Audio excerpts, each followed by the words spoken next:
قیامت کا ATM، کیا یہاں سے پیسے ملتے ہیں؟ یہ آواز سن کر میں ٹھٹکا اور سر گھما کر آواز کی سمت دیکھا۔ یہ ایک چھوٹی سی بچی کی آواز تھی جس کے چہرے اور لباس پر اس کی غربت کی خاموش داستان تحریر تھی۔ اس بچی نے مجھے ATM مشین بوتھ سے پیسے نکالتے ہوئے دیکھا اور اس کے معصوم ذہن میں وہ سوال پیدا ہو گیا جو ابھی اس نے مجھ سے کیا تھا۔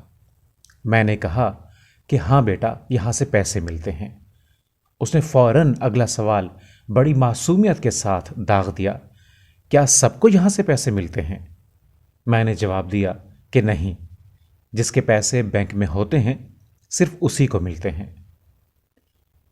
اس مختصر سے مکالمے کے بعد میں آگے بڑھ گیا، مگر میں سوچ رہا تھا کہ طارق روڈ کے اس بازار میں جہاں فیشن اور ضرورت کی ہر چیز خریدنے لوگ آتے ہیں، اس معصوم بچی کی قسمت میں سوائے حسرت کے کچھ نہیں۔ اس دنیا میں پیسہ انسان کی بنیادی ضرورت ہے، اس لیے کہ دنیا میں ہر چیز پیسے سے ملتی ہے۔ یہ پیسہ انسان کو بڑی مشقت اٹھا کر کمانا پڑتا ہے۔ ٹھیک اسی طرح جب قیامت کے بعد اصل زندگی شروع ہوگی تو وہاں کی ہر نعمت نیکی کی کرنسی سے مل سکے گی، مگر یہ کرنسی ہر کسی کو دستیاب نہیں ہوگی، بلکہ صرف انہی لوگوں کو ملے گی جنہوں نے اس دنیا میں اعمال صالح کرنے کی مشقت جھیلی ہوگی۔ ان کی نیکیاں اللہ تعالیٰ اپنے بینک میں جمع کر لیتے ہیں اور قیامت کے دن وہ جب چاہیں گے انہیں یہ نیکیاں لوٹا دی جائیں گی۔ مگر قیامت کے دن یہ صالحین جب خدائی بینک سے نیکیوں کی کرنسی لے کر نکل رہے ہوں گے تو کچھ لوگ اسی طرح ان سے سوالات کریں گے اور انہیں وہی جواب ملے گا جیسا کہ اوپر بیان ہوا کہ جس کے پیسے ہوتے ہیں اسی کو ملتے ہیں۔ خوش نصیب ہے وہ جس کے حصے میں اس روز پیسے آئیں گے، بد نصیب ہے وہ جس کے حصے میں اس روز حسرت آئے گی۔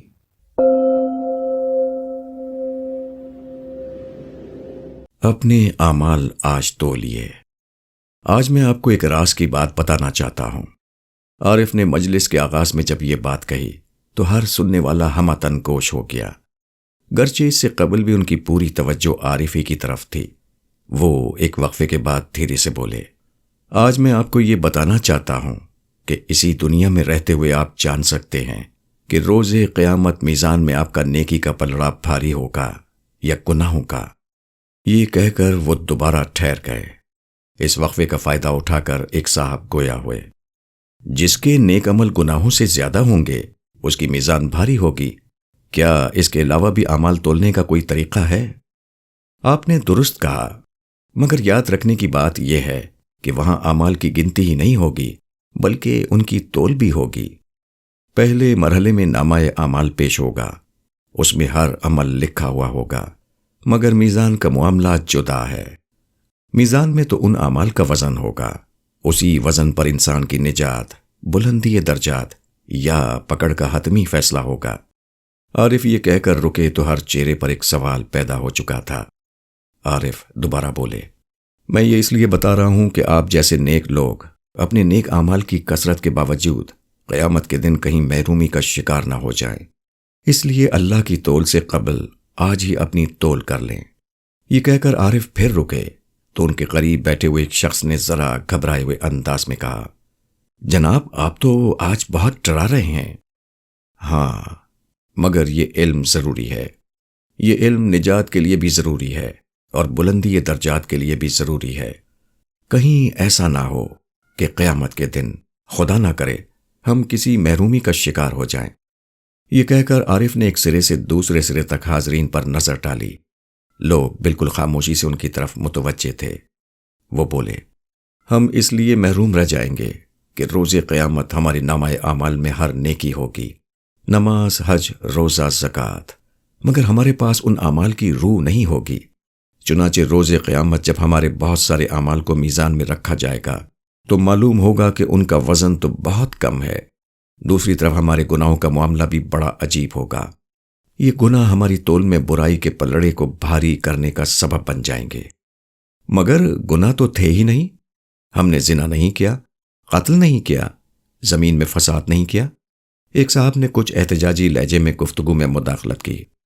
گناہ کی شکل نہیں تھی مگر اسپرٹ پوری طرح موجود تھی۔ یہ جواب دیتے ہوئے عارف کا لہجہ ایک دم سے سخت ہو گیا۔ ہم نے جسمانی طور پر کسی عورت سے زنا نہیں کیا، مگر ہم میں سے کتنے ہی لوگ ہیں جنہوں نے اپنے دل اور نگاہ سے کتنی ہی اداکاراؤں، ماڈلوں اور ارد گرد پائی جانے والی خواتین کے ساتھ بار بار بدکاری کی، حتیٰ کہ بڑھاپے میں بھی ہم یہ جرم کرتے رہے۔ عارف کی یہ بات سنتے ہی کتنے لوگوں نے سر نیچے جھکا لیا۔ عارف نے لوگوں کے رد عمل سے بے نیاز اپنا سلسلہ کلام جاری رکھا۔ ہم نے کسی کو قتل نہیں کیا، مگر کتنے قاتلوں کو اپنے سیاسی تعصبات کی بنیاد پر ووٹ دیے، کتنے قاتلوں کو اپنے فرقہ وارانہ اور نظریاتی تعصبات کی بنیاد پر ہیرو اور شہید کہہ کر ان کی حمایت کرتے رہے۔ ہماری حمایت اور تحفظ کی بنا پر یہ قاتل مضبوط ہوئے، جس کے بعد روز قیامت قاتلوں کے ہر جرم کا ایک حصہ ہمارے نامۂ اعمال میں بھی ڈال دیا جائے گا۔ عارف کی یہ بات بھی تلوار کی کاٹ کی طرح دلوں کو چیرتی چلی گئی۔ یہ ایک ایسی سچائی کا بیان تھی جو بہت سے لوگوں پر صادق آتی تھی۔ وہ بغیر رکے بولتے رہے۔ ہم نے زمین پر فساد نہیں مچایا، مگر ہم نے کم تولا، زیادہ لیا۔ یہ فساد فی الارض ہے۔ ہم نے اپنی انانیت اور مفادات کی بنا پر ان لوگوں کا ساتھ نہیں دیا جو حق کے علم بردار تھے۔ یہ فساد فی الارض ہے۔ ہم نے ہر سنی سنائی بات کو بلا تحقیق آگے پھیلا کر دوسروں کی جان، مال، آبرو خطرے میں ڈالی۔ یہ فساد فی الارض ہے۔ عارف کے لہجے میں غضب تھا، ان کی آواز میں کرش تھی۔ ان کا یہ انداز کم ہی لوگوں کے سامنے آیا تھا۔ لوگوں کے چہروں کے تاثرات ایک آئینہ کی طرح یہ بتا رہے تھے کہ آج وہ ایک طوفان کا سامنا کر رہے ہیں۔ عارف کو بھی اپنے لب و لہجے کی سختی کا اندازہ ہو چکا تھا۔ انہوں نے قدر نرمی سے اپنی بات ختم کرتے ہوئے کہا، سو ہماری میزان میں ہر بڑے گناہ کی شکل نہ سہی، روح ضرور ہوگی، اور روز قیامت وزن اعمال کی روح جاننے کے لیے ہی کیا جائے گا۔ اب جب آپ کو اپنے اعمال کا وزن معلوم ہو چکا ہے تو ضمیر کی میزان پر خود کو تول لیجئے، قبل اس کے کہ خدا اپنی میزان پر ہمیں تولے۔ عارف کی بات ختم ہو گئی، مگر ہر اس شخص کو لرزا گئی جس کے سینے میں پتھر نہیں دل تھا۔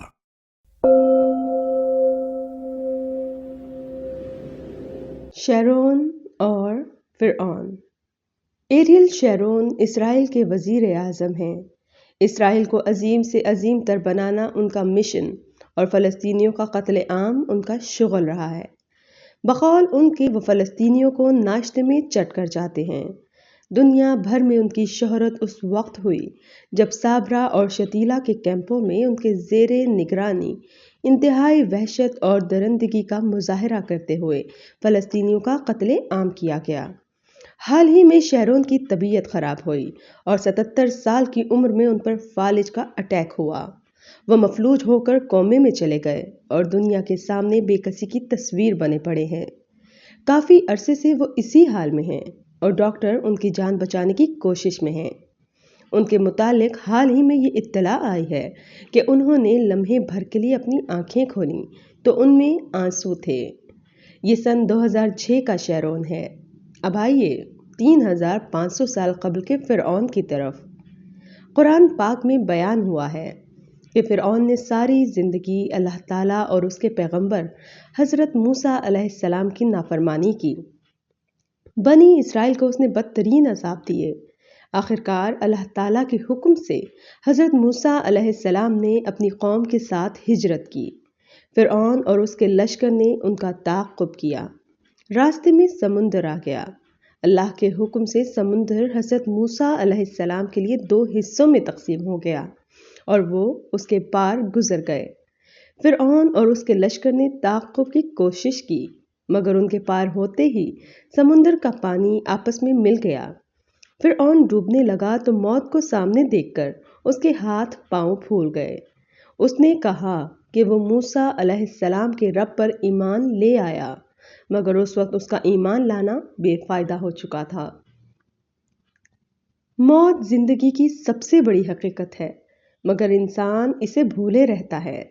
اس کی صحت، طاقت، دولت اسے اس غلط فہمی میں ڈال دیتی ہے کہ کبھی اس کی پکڑ نہیں ہوگی۔ وہ زندگی بھر شارون اور فرعون بن کر جیتا ہے، وہ لوگوں پر ظلم کرتا ہے، رب کی نافرمانی کرتا ہے، مگر ایک روز اللہ تعالیٰ اس کی مہلت عمر سلب کرتے ہیں اور وہ ایک حقیر چوہے کی طرح موت کے شکنجے میں جکڑا جاتا ہے۔ اس وقت وہ سراپائے عجز بن جاتا ہے، مگر اس وقت کا عجز بے معنی ہے، اس وقت کی توبہ بے معنی ہے۔ توبہ وہ ہے جو زندگی میں کی جائے۔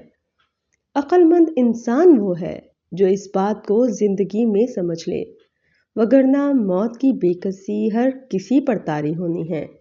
موت ہر فرعون کا انجام ہے، موت ہر شیرون کا انجام ہے۔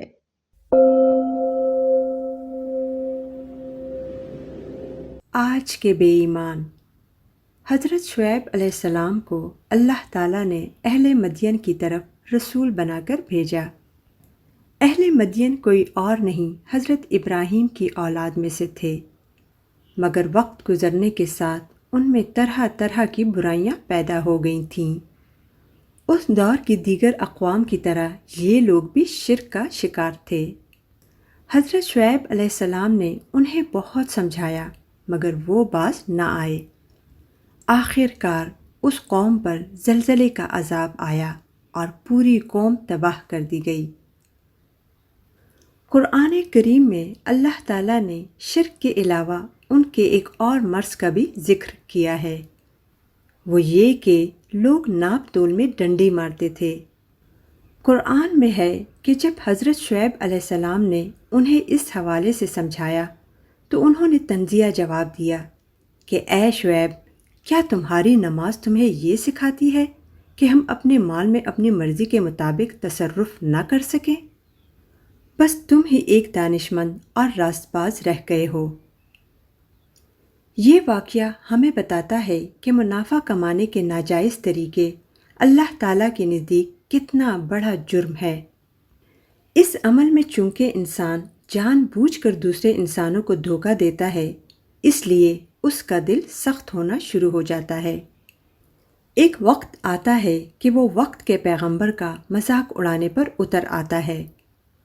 اسی طرح یہ بات بھی اس واقعہ سے سامنے آتی ہے کہ اللہ پر ایمان رکھنے والا اور نماز پڑھنے والا انسان کبھی اس طرح کے بھیانک اخلاقی جرائم کا ارتکاب نہیں کر سکتا۔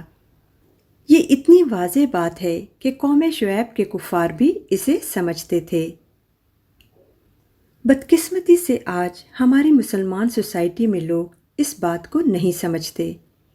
ہمارے ہاں طرح طرح کے ناجائز طریقے سے منافع کمایا جاتا ہے، جن میں ملاوٹ، ناپ تول میں کمی، جھوٹ بول کر مال بیچنا، ذخیرہ اندوزی وغیرہ بہت عام ہیں۔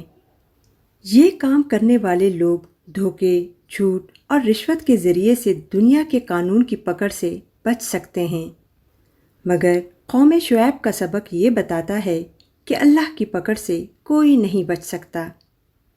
جس خدا نے قوم شعیب کے بے ایمان لوگوں پر عذاب نازل کیا تھا، آج کے مسلمان بھی اس کی پکڑ سے ہرگز باہر نہیں ہیں۔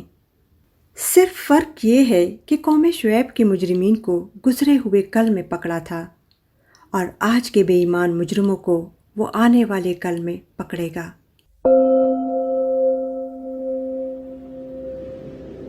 ایسا نہ ہو کہ یہ پرانے زمانے کا کوئی وحشیانہ سماج نہیں، پاکستان میں مسلمانوں کا سماج ہے، جہاں ایک پولیو زدہ پیروں سے معذور عورت کو اغوا کیا جاتا ہے، 10 دن تک اس کو قید میں رکھ کر اجتماعی آبرو ریزی کی جاتی ہے اور پھر سڑک پر پھینک دیا جاتا ہے۔ یہ کوئی غیر مسلم ملک نہیں، مملکت خداداد پاکستان ہے، جہاں نسائیت کی منزل سے بہت دور ایک معصوم بچی کو اغوا کیا جاتا ہے، اس کے ساتھ زیادتی کی جاتی ہے اور پھر قتل کر کے گندے نالے میں پھینک دیا جاتا ہے۔ ایک حساس دل شخص یہ سب کچھ پڑھ کر اور سن کر تڑپ اٹھتا ہے۔ وہ ایسے مجرموں کی سر عام پھانسی کا مطالبہ کر کے دل کو مطمئن کرتا ہے، مگر لوگ یہ نہیں سوچتے کہ معاشرے کے دامن پر لگے یہ داغ اس گندگی سے پیدا ہو رہے ہیں جو میڈیا فحاشی اور عریانی کی شکل میں معاشرے میں پھیلا رہا ہے۔ آج کے ڈرامے اور فلمیں اپنے اندر سوائے شہوانیت اور تشدد کے انسان کو کوئی اور ذوق نہیں دیتے۔ یہ ذوق کچھ لوگوں کے ذہنوں تک محدود رہتا ہے، کچھ کی نگاہوں تک، اور کچھ بدنصیب لوگوں میں یہ ایک ایسی وحشت میں تبدیل ہوتا ہے جہاں انسان انسان نہیں رہتا، درندہ بن جاتا ہے۔ یہ درندگی بڑھتی رہے گی جب تک ہم اپنے اپنے بیڈ روم میں بیٹھ کر ٹی وی کے چینل بدلتے رہیں گے، تفریح کے نام پر گندگی سے خود کو آلودہ کرتے رہیں گے۔ ہم اخباروں میں ایسی خبریں پڑھ کر کانوں کو ہاتھ لگائیں گے اور ذہن کے تاریک گوشوں اور نظر کی بے حجاب گلیوں میں لذت نفس کی دکان سجاتے رہیں گے۔ ہم معاشرے میں پھیلے ہوئے گند کو صاف نہیں کر سکتے، مگر اپنے آپ کو اس گند سے ضرور بچا سکتے ہیں۔ ہم معاشرے سے ایسے درندوں کا خاتمہ نہیں کر سکتے، مگر اپنے اندر موجود وحشی کو لگام ضرور دے سکتے ہیں۔ آئیے اپنے جذبات کا رخ دائرہ احتجاج سے نکال کر دائرہ عمل کی طرف موڑتے ہیں۔ جو ممکن نہیں اسے چھوڑ کر اس کی کوشش کرتے ہیں جو عین ممکن ہے، اس لیے کہ عنقریب ہمارا واسطہ ایک ایسی ہستی سے پڑنے والا ہے جو نگاہوں کی خیانتوں کو بھی جانتی ہے اور سینوں میں چھپے خیالات کو بھی۔ ایسا نہ ہو کہ وہ ہمارے اندر کے وحشی کو وہی سزا دے ڈالے جو ہم دوسروں کو دینا چاہتے ہیں۔ استقامت۔ میرے پاس اکثر لوگ ایک مسئلہ لے کر آتے ہیں، وہ یہ کہ اچھائی کے کسی کام کو شروع کرنے کے بعد وہ استقامت کے ساتھ اس پر قائم نہیں رہ پاتے۔ وہ نیکی کا ایک کام جوش و خروش کے ساتھ شروع کرتے ہیں، مگر تھوڑا عرصہ نہیں گزرتا کہ ان کا جوش ٹھنڈا پڑ جاتا ہے۔ اس کے ساتھ ہی جس نیکی کا آغاز انہوں نے کیا تھا وہ بھی کہیں ادھر ادھر ہو جاتی ہے۔ یہ مسئلہ کسی ایک انسان کا نہیں بلکہ انسانی سرشت کا ہے۔ قرآن کریم میں اللہ تعالیٰ فرماتے ہیں کہ ہم نے آدم کو ایک خاص درخت کا پھل کھانے سے منع کیا تھا، مگر وہ بھول گئے اور ہم نے ان میں عزم نہیں پایا۔ سورہ طٰہٰ آیت 115۔ قرآن کی یہ بات اس حقیقت کا بیان ہے کہ انسان عہد اور ارادہ کر لیتا ہے، مگر جب اس کی توجہ دوسری طرف مبذول ہوتی ہے تو وہ پرانی بات کو بھول جاتا ہے۔ یہی چیز انسان کے عزم و استقامت کو توڑ دیتی ہے۔ اس مسئلے کا حل بار بار عزم و ارادہ کرنا ہے۔ یہ عزم ظاہر ہے کہ خود پیدا نہیں ہوتا، خارج کی کسی تلقین سے آتا ہے۔ اسی مقصد کے لیے اللہ تعالیٰ نے قرآن کریم کو نازل فرمایا اور اسے ایک یاد دہانی قرار دیا ہے۔ چنانچہ قرآن بار بار انسانوں کو صبر و استقامت کی تلقین کرتا ہے۔ صبر صرف غم برداشت کرنے کا نام نہیں، بلکہ ہر طرح کے حالات میں اپنے موقف اور عمل پر جمے رہنے کا نام ہے۔ انسان جب بھی کوئی نیک عمل اختیار کرتا ہے تو فطری طور پر کچھ عرصے میں اس کی دلچسپی اس عمل کے ساتھ کم ہو جاتی ہے یا حالات اس عمل کے لیے سازگار نہیں رہتے۔ ایسے میں قرآن پاک کی صبر و استقامت کی تعلیم کو یاد رکھنا چاہیے۔ عمل چاہے تھوڑا ہو مگر مستقل مزاجی کے ساتھ ہو۔ تھوڑا انفاق، تھوڑے نوافل جب عمر بھر کیے جاتے ہیں تو بہت ہو جاتے ہیں۔ بہت سارا عمل چند دفعہ کرنا کبھی اس کے برابر نہیں پہنچ سکتا۔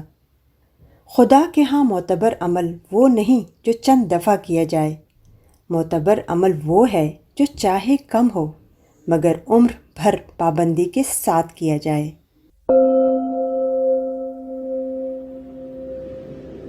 اصل خبر۔ یہ حادثے کے شکار ایک ہوائی جہاز کی تصویر تھی۔ طیارے کا ملبہ اور ہلاک شدگان کی لاشیں جائے حادثہ پر بکھری پڑی تھی۔ آگ بجھانے والا عملہ شاید کچھ جلدی آ گیا تھا، اس لیے ان لاشوں کے جھلسنے کی نوبت نہیں آئی تھی، لیکن آگ بجھنے سے قبل ان کے لباس کے علاوہ سر کے بال اور جسم کی کھال کو بھی چٹ کر چکی تھی۔ یہ ایک بہت بھیانک تصویر تھی، مگر اس تصویر میں ایک یاد دہانی بھی تھی۔ یہ یاد دہانی جہنم کی اس آگ کی تھی جو اللہ تعالیٰ نے مجرموں کے لیے تیار کر رکھی ہے۔ سورہ معارج میں ہے کہ یہ وہ آگ ہے جس کی لپٹی چمڑی ادھیڑ ڈالے گی۔ وہ پکار پکار کر ان لوگوں کو بلائے گی جو حق کو نظر انداز کرتے اور مال کو جمع کرتے ہوں گے۔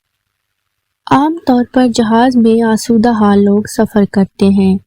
عام لوگوں کے لیے مالداروں کے طبقے میں شامل ہونا زندگی کی سب سے بڑی خواہش ہوتی ہے، چنانچہ وہ حلال و حرام کی پرواہ کیے بغیر مال جمع کرنے کی کوشش کرتے ہیں۔ یہ مال اور اس سے ملنے والی راحتیں اور آسانیاں ان کی کھال کو موٹا کرنا شروع کر دیتی ہیں۔ وہ بے حس ہونا شروع ہو جاتے ہیں، انہیں خدا یاد رہتا ہے اور نہ روز قیامت۔ وہ ان سے بے نیاز ظلم و عدوان کی زندگی گزارتے رہتے ہیں، یہاں تک کہ زندگی کا جہاز ایک روز اچانک بغیر کسی اطلاع کے زمیں بوس ہو جاتا ہے۔ پھر انسان رہ جاتا ہے اور وہ آگ جس کی پسندیدہ غذا یہ موٹی کھال ہوتی ہے۔ اور آج تو سائنس نے یہ بتا دیا ہے کہ آگ کی جلن کا سارا عذاب صرف یہ کھال محسوس کرتی ہے، اسی لیے جب یہ کھال جھلس جائے گی اللہ تعالیٰ اس کو دوبارہ پیدا کر دیں گے۔ سورہ نساء آیت 56۔ قرآن نازل اس لیے ہوا تھا کہ حرام کھا کر مال اکٹھا اور کھال کو موٹا کرنے والوں کو اس آگ کی خبر دے دے۔ جب لوگ قرآن نہیں پڑھتے تو کوئی طیارہ گر جاتا ہے تاکہ یہ خبر اخبار میں آ جائے، مگر افسوس کہ لوگ اخبار میں بھی سب کچھ پڑھتے ہیں، اصل خبر نہیں پڑھتے۔